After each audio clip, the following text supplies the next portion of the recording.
Bonjour à tous, encore une fois. Je suis contente de vous accueillir avec Place à l'école et puis pour parler de l'inscription scolaire. Moi, je suis Alexandra, je suis l'agente de liaison pour Place à l'école. Et Place à l'école, c'est un service qui est offert par ICEM, un organisme communautaire qui a pour mission de favoriser et de faciliter euh, l'intégration au milieu de garde, dont la garde scolaire, des enfants qui présentent une déficience, une situation de handicap ou alors qui ont des défis particuliers. On peut changer de... Donc ce soir, comme je vous l'ai dit, on va surtout parler de l'inscription scolaire à la maternelle, puisque ce sera la première fois que vous allez inscrire votre enfant à l'école. Donc ce soir, on va parler vraiment de l'inscription scolaire à la maternelle pour les enfants qui ont des besoins particuliers. Par besoin particulier, on entend la déficience physique, la déficience intellectuelle ou alors la déficience motrice, la cécité, la surdité, un peu tous les enfants qui ont des besoins, on va pouvoir vous aider là-dessus. Donc, la première inscription, c'est un moment qui est vraiment important dans votre vie, mais aussi dans la vie de vos enfants, dans la vie scolaire de votre enfant, et plus particulièrement quand on a un enfant qui a des besoins particuliers, parce que parfois, on a déjà eu des enfants qui sont allés à l'école, mais ça peut être vraiment un renouveau, l'inscription scolaire pour un enfant qui a des besoins particuliers. Donc, avec Place à l'école, on souhaitait vous partager quelques petites astuces ou alors répondre à vos questions pour mieux préparer cette étape de l'inscription scolaire. Donc, sur ce schéma, on peut voir qu'on a noté la planification, l'inscription, la collaboration et puis l'intégration et l'inclusion. Donc, la planification, ce sera entre 12 à 18 mois avant la rentrée scolaire. L'inscription, ça se fait entre janvier et février selon les centres de services scolaires et selon les écoles. Donc, ça dépendra vraiment de l'endroit où vous vous situez, puis de votre centre de service scolaire ou de votre école. La collaboration, ça se fait durant toute la scolarité. Ça se fait avant, ça se fait pendant, puis ça se fera après. L'intégration et l'inclusion, c'est la même chose, ça se fait pendant, avant, mais aussi après l'inscription scolaire. Donc, avant l'inscription, là, on vous partage un peu les questions qu'on a déjà reçues, puis peut-être que vous allez pouvoir vous reconnaître. Donc, on a eu des questions comme mon enfant a des défis spécifiques. Le parent se pose la question, est-ce qu'il a des défis spécifiques? Si oui, est-ce que l'inscription, elle se fait au même moment, puis au même endroit qu'un enfant qui n'a pas de besoins spécifiques? Est-ce que j'ai le droit d'appeler l'école de quartier pour obtenir des informations? Est-ce que je peux demander un rendez-vous pour rencontrer la direction avant que l'inscription soit faite? Et puis, quel document est-ce que je dois préparer pour l'inscription? Qu'est-ce que je dois avoir avec moi le jour de l'inscription? Parce qu'on encourage vraiment les parents à contacter l'école de quartier, puisque c'est vraiment eux qui peuvent le mieux répondre à vos questions. Parce que malheureusement, les centres de services scolaires et les écoles n'ont pas toutes les mêmes réponses à donner, n'ont pas tous les mêmes services. Donc, moi, je peux vous donner l'information globale, mais je ne vais pas pouvoir vous répondre un à un selon votre école, selon votre centre de service scolaire, parce que c'est vraiment tellement différent selon l'école. Puis, je vous dirais même que si la direction change, si la direction de l'école change, d'une direction à l'autre, les services, puis la façon dont vont être donnés les services seront eux aussi différents. Donc, la meilleure façon de faire, c'est vraiment appeler l'école pour savoir quand est-ce qu'on doit s'inscrire. On doit s'inscrire, on doit inscrire notre enfant à l'école de quartier comme un autre enfant, puisque c'est un enfant qui va aller à l'école. Donc l'inscription scolaire, effectivement, se fait au même moment, puis au même endroit. Donc, c'est vraiment à l'école de quartier que vous allez pouvoir demander, poser toutes vos questions, en fait. Donc, on vous encourage vraiment à contacter l'école. Et puis, on va regarder ensemble juste après tous les documents qu'on pourrait avoir, que vous pourriez avoir besoin pour inscrire votre enfant. Mais exactement comme ce que Rebecca a dit, c'est le dossier le plus complet, puis ce que vous jugez en tant que parent le plus important et le plus nécessaire à transmettre comme information. On peut passer. Donc, planifier. Il va vraiment falloir que vous puissiez planifier l'inscription de votre enfant, puisque ça se pourrait que vous ayez une pile de documents avec vous. Donc, transmettre tous les documents que vous jugez nécessaires, les documents qui sont obligatoires, le certificat de naissance, etc.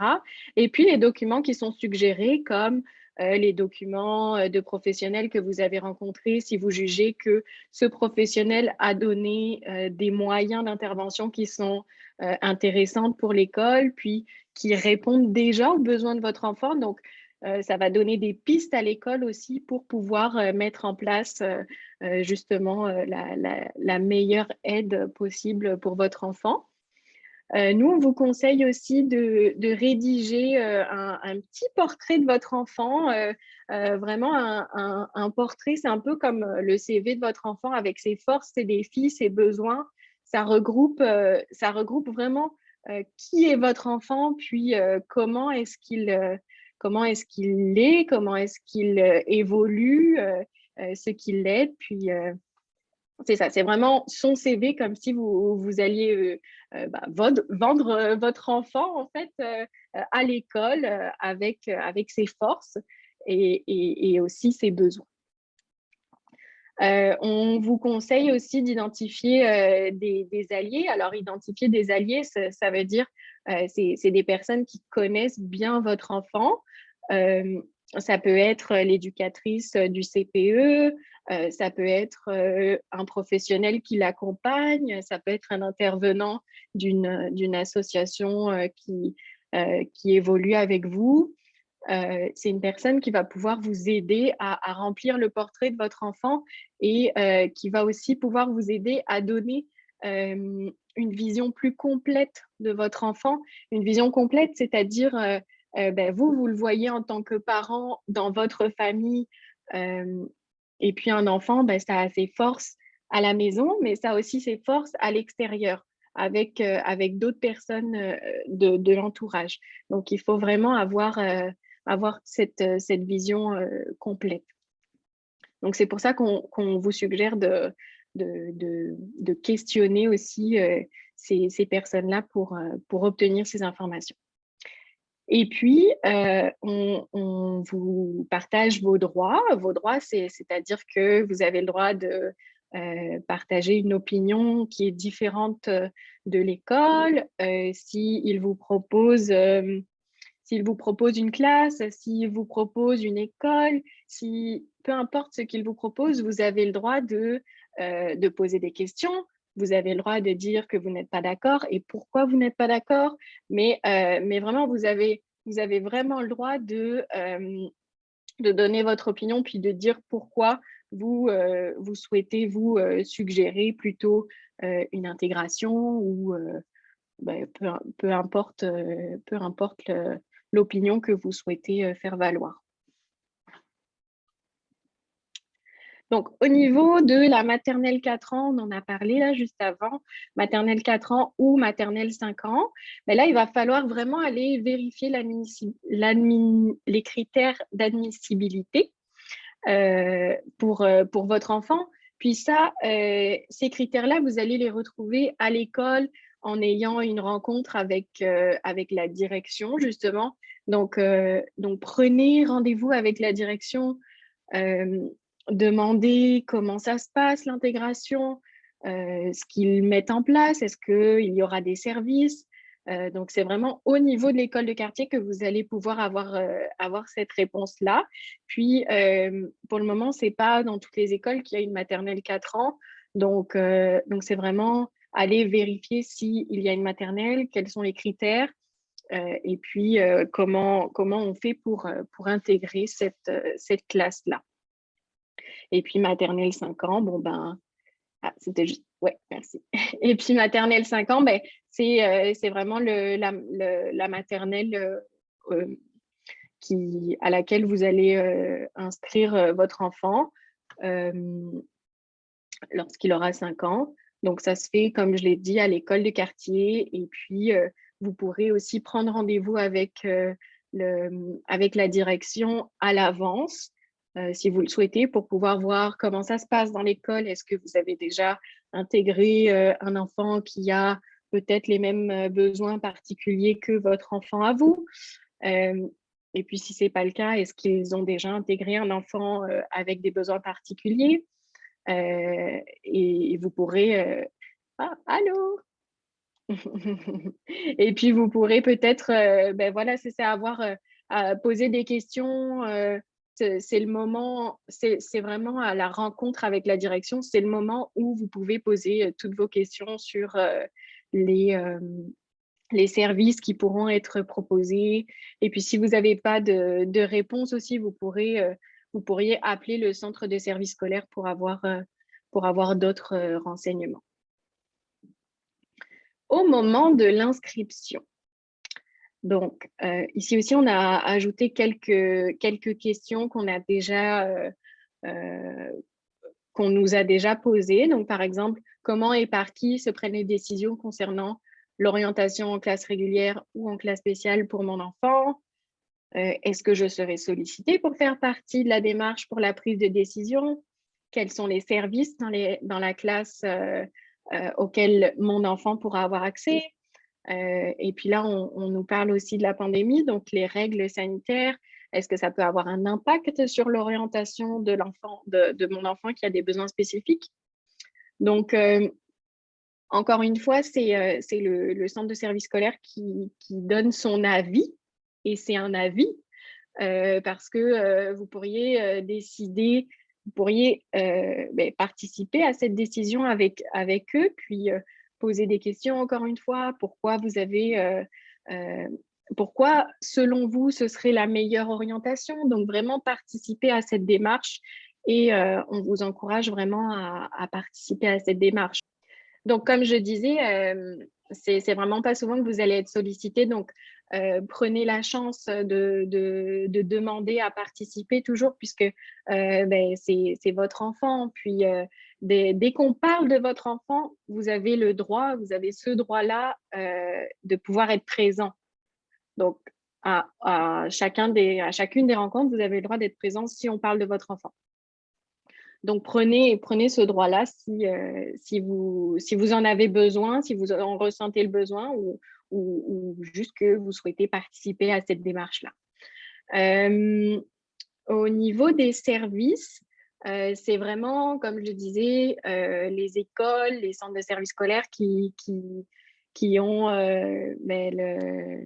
le dernier mot sur les services. Donc, le dernier mot, je veux dire que chaque centre de service scolaire et chaque école a ses propres services. Donc, que ce soit d'une école à l'autre, je ne pourrais pas vous dire, dans cette école, vous allez pouvoir avoir tant d'heures d'orthophonie. Dans cette école, vous allez pouvoir avoir tant d'heures. Non, c'est vraiment pas comme ça. Donc, prenez rendez-vous avec la direction, et puis posez-leur directement la question avec le dossier de votre enfant, puis ce qui pourra être fait en matière de service pour votre enfant. Au moment de l'inscription, donc au préalable, on a déjà parlé des documents que vous allez avoir préparés. Donc, apportez tous les documents qui parlent de votre enfant et que vous souhaitez transmettre à l'équipe école. Donc, s'il y a des documents que vous ne souhaitez pas transmettre, ne les apportez pas. Vous pourriez apporter le portrait de l'enfant, comme je vous ai dit juste avant, des documents médicaux ou des évaluations. Les évaluations, ce sont des évaluations de professionnels, mais ça pourrait être aussi ce qui a été mis en place, par l'éducateur au CPE ou au service de garde, puis que ça a bien fonctionné. C'est vraiment les aides, puis les supports et le soutien qui pourrait être apporté à votre enfant, qui a déjà été apporté, puis qui a fait ses preuves là-dessus. Au moment de l'inscription aussi, gardez vraiment une copie de l'inscription, on ne sait jamais. Ça pourra vous faire un petit souvenir si vous n'en avez pas besoin, mais si vous en avez besoin, ben, il sera là, puis vous aurez la preuve que ben, il a été inscrit ce jour-là, à cette heure-là. Puis c'est vraiment facile aujourd'hui avec nos téléphones portables de prendre une photo de l'inscription. Donc, c'est vraiment un conseil précieux qu'on vous donne là de garder cette copie.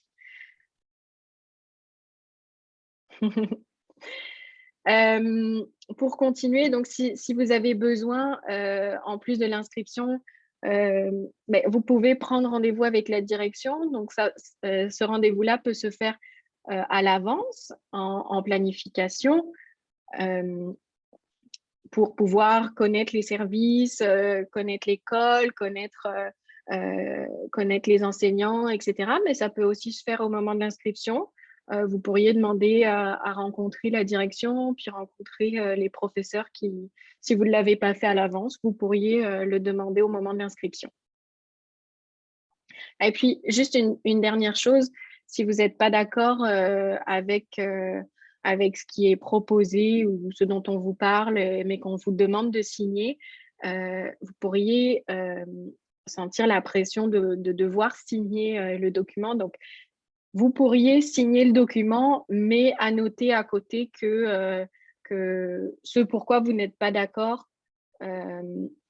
Et puis soit vous ne signez pas le document et vous prenez le temps d'y réfléchir et d'en discuter, soit vous signez le document, mais vous annotez ce pourquoi vous n'êtes pas d'accord. Comme ça, tout est écrit, puis prenez aussi en photo ou gardez une copie de ce document-là. Au niveau du service de garde en milieu scolaire, ben, encore une fois, je sais que ça se répète beaucoup, mais c'est chaque école qui gère son service de garde. L'inscription se fait auprès de votre école de quartier. Puis ils vont pouvoir identifier les besoins de votre enfant et puis le soutien dont il va avoir besoin. C'est toujours intéressant de prévoir une rencontre avec le responsable du service de garde pour savoir comment eux prévoient l'intégration de votre enfant, comment ils prévoient son inclusion. Est-ce qu'ils ont déjà eux aussi reçu un enfant qui a des besoins particuliers? Comment est-ce qu'ils prévoient justement cette rencontre avec votre enfant? Prévoir une visite du service de garde pour vous, mais aussi pour votre enfant. Et puis, c'est intéressant aussi de leur donner à eux aussi le portrait que vous auriez fait pour l'inscription, le portrait de votre enfant. Donc, vous pourriez le présenter au service de garde grâce à son portrait, puis ensuite en personne avant la rentrée officielle. Au niveau du transport scolaire, encore une fois, il faut contacter votre école de quartier, puisque c'est à l'école de quartier qu'on a tous ces renseignements. Comment est-ce qu'eux gèrent l'admissibilité au service de transport scolaire? Quel est leur chemin? Ils tiennent compte de l'adresse de résidence principale qui est transmise lors de l'inscription. Donc ça, c'est à prendre en compte aussi. Et puis aux besoins, selon les besoins de votre enfant, ben, le centre de service scolaire peut mettre en place un transport qui est adapté grâce à un véhicule adapté. Là aussi, ce sera avec des critères spécifiques. Donc, c'est au niveau du centre de service scolaire que vous aurez ces informations-là. Et ça se peut que vous puissiez avoir accès au transport pour le service de garde ou alors pour 2 adresses. Au niveau de la collaboration, pour nous, c'est vraiment un point qui est important. Donc on a défini 4 ensembles qui sont à garder en tête. Donc, avoir une communication qui a de l'impact. Une communication qui a de l'impact, c'est parler de soi avec le jeu, se préparer à une rencontre, identifier les objectifs. Pourquoi est-ce qu'on va rencontrer là, si vous avez décidé si vous souhaitez une rencontre avec la direction, mais pourquoi vous allez aller rencontrer la direction? Et puis, on priorise ces idées aussi quand on va aller rencontrer, tant pour vous parce que vous allez avoir un temps de rencontre qui sera alloué. Si c'est une heure de rencontre, ben, vous allez avoir besoin de cette heure-là. Donc, prioriser ces idées, ça va vous permettre de parler de chacun des points. Ensuite, travailler ensemble et puis avoir des objectifs en commun. Ben, ici, l'équipe école et vous avez le même but. C'est vraiment la vie scolaire, le bien-être scolaire, mais aussi social de votre enfant.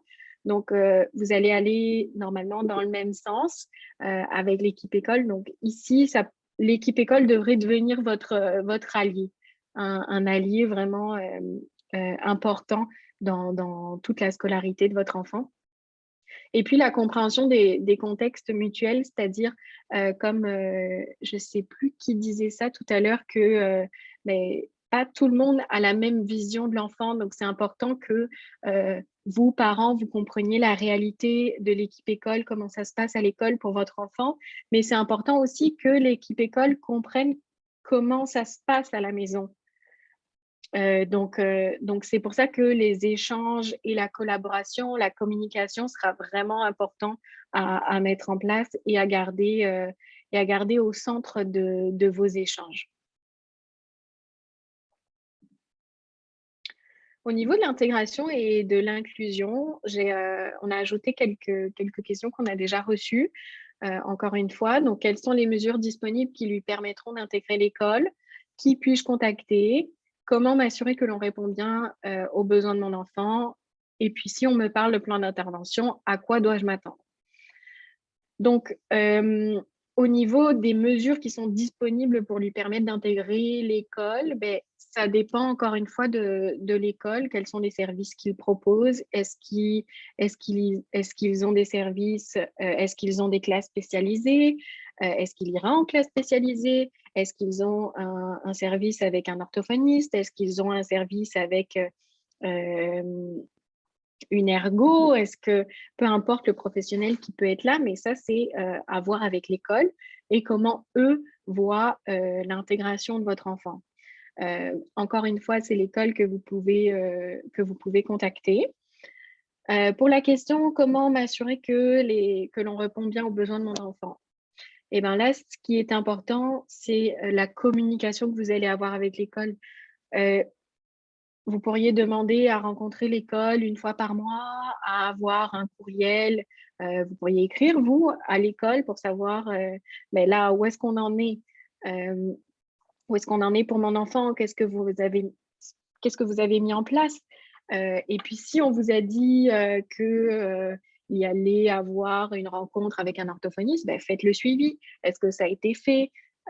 Et demandez à avoir des résumés des rencontres et puis rencontrer aussi l'enseignant. C'est important d'avoir ce contact-là avec l'enseignant qui passe plusieurs heures avec votre enfant. Et puis, si on vous parle de plan d'intervention, plan d'intervention, c'est une rencontre qui se fait vers, je dirais, octobre-novembre.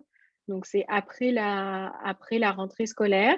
Normalement, ils prennent un petit temps pour rencontrer votre enfant, le connaître. Et puis là, ça se pourrait qu'il ne vous parle pas de plan d'intervention. Donc, gardez en tête que vers octobre-novembre, vous pouvez commencer, si on ne vous a pas encore parlé de plan d'intervention, vous pourriez déjà poser la question, est-ce que vous avez prévu de faire un plan d'intervention?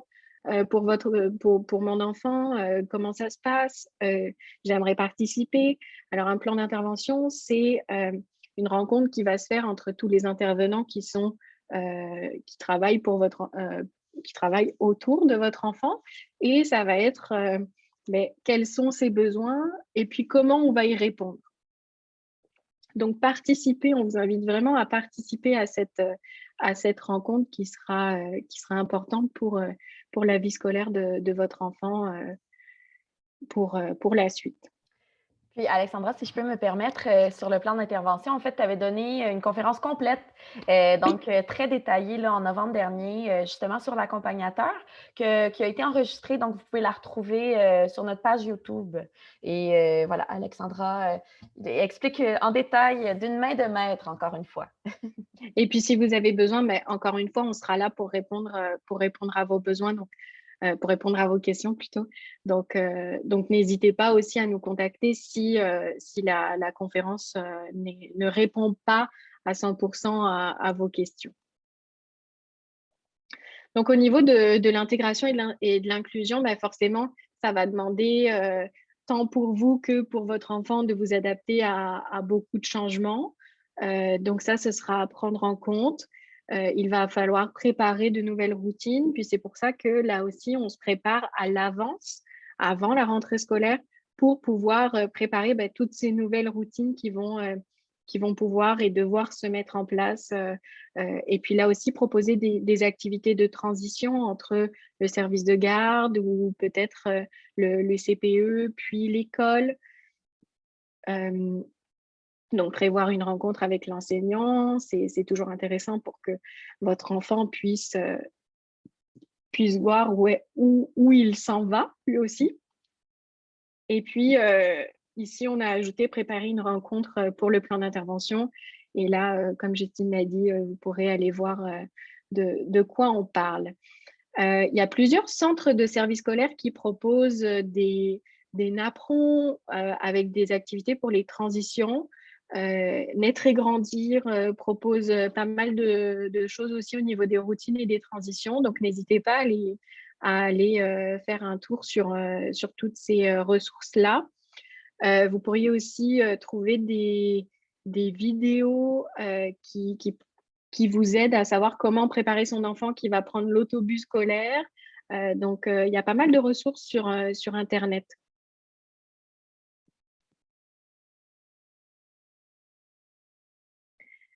Voilà, j'ai fait le tour. Donc, juste pour ici, vous avez juste de l'autre côté, ouais, vous avez toutes les informations pour pouvoir nous contacter. On est un organisme qui est provincial, donc ça s'adresse vraiment à vous tous, peu importe la région du Québec d'où vous venez.